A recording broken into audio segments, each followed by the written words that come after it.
Hello there. Welcome to my presentation of A Good Story is One in a Million, Solution Density and Narrative Generation Problems. I'm Cory Siler, and I'm a second-year PhD student at the University of Kentucky, where my co-author and advisor, Dr. Stephen Ware, runs the Narrative Intelligence Lab.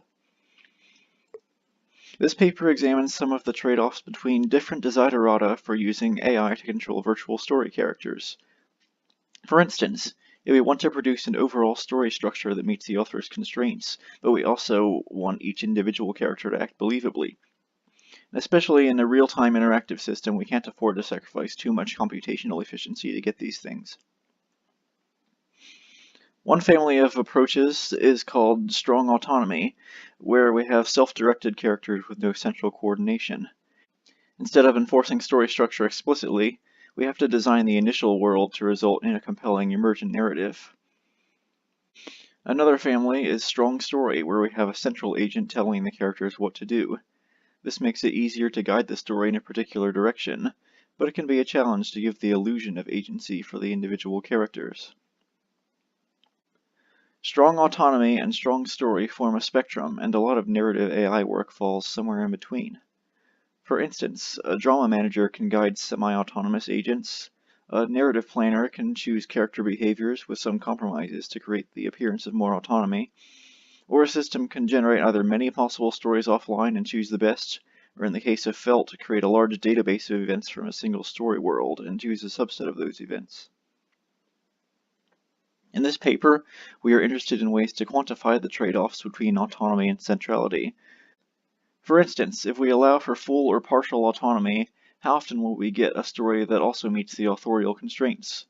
For application designers, this information can be useful to help select a story generation method that meets their needs.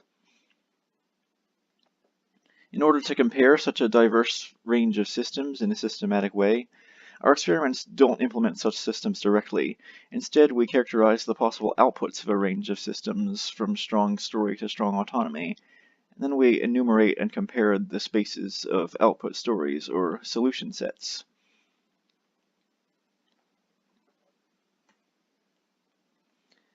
We use a formalism similar to classical planning.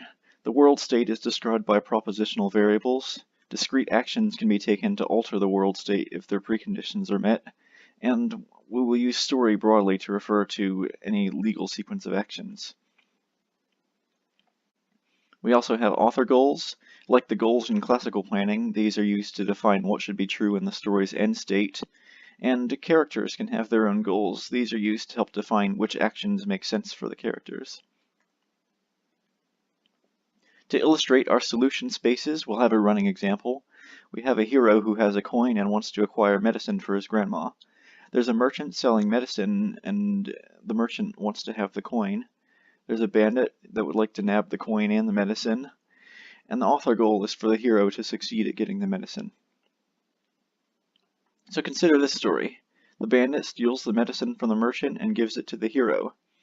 This achieves the author goal. The hero has the medicine at the end. But the story doesn't entirely make sense because the bandit had no motivation to give away the medicine. This story falls under our first solution set, which we call structured stories. That's any story where the author goal is achieved, the same kind that could be generated by a classical planner. Visualizing the spaces of a Venn diagram, it's a subset of legal action sequences with only partial overlap with the stories made of explainable character actions.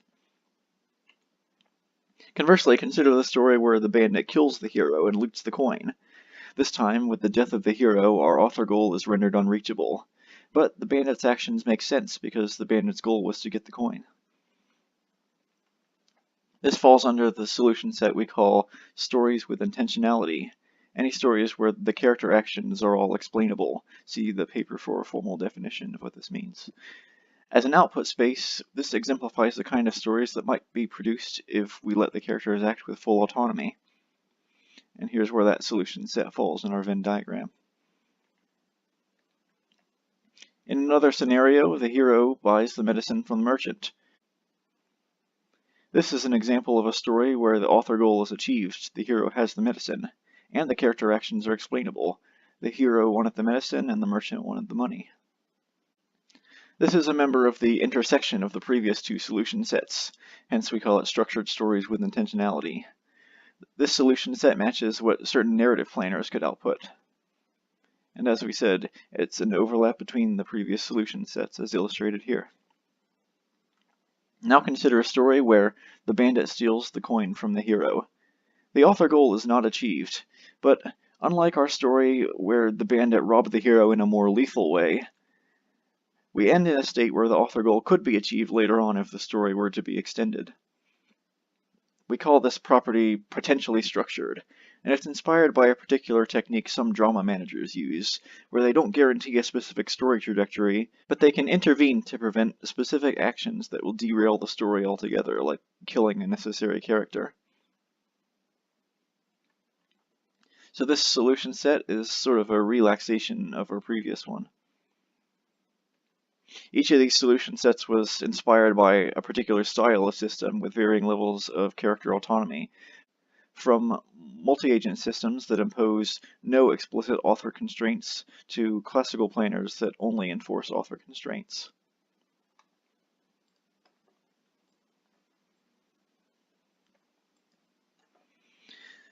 We've presented 4 definitions of a solution. In our experiments, we generated these solution sets for several domains, mostly taken from narrative planning benchmarks. Since we precisely defined each of the solution sets, we could enumerate them using an answer set program.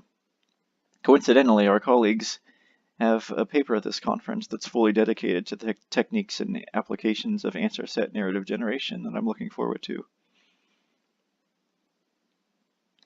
To quickly summarize the results, in most domains, as the maximum story length increased, stories that achieved the author goal were more common than stories with intentionality, but oftentimes, if a story had intentionality, then it happened to also achieve the author goal.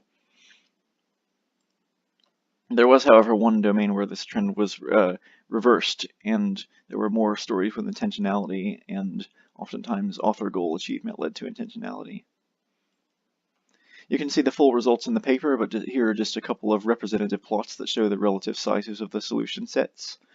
On the left is a domain that's representative of the usual trend we saw, and on the right is the one that we noted as an exception.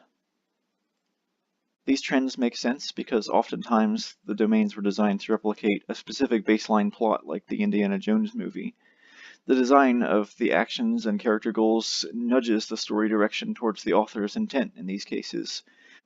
Whereas in the domain with the opposite trend, it was taken from a simple adventure game, where story diversity was part of the design intent.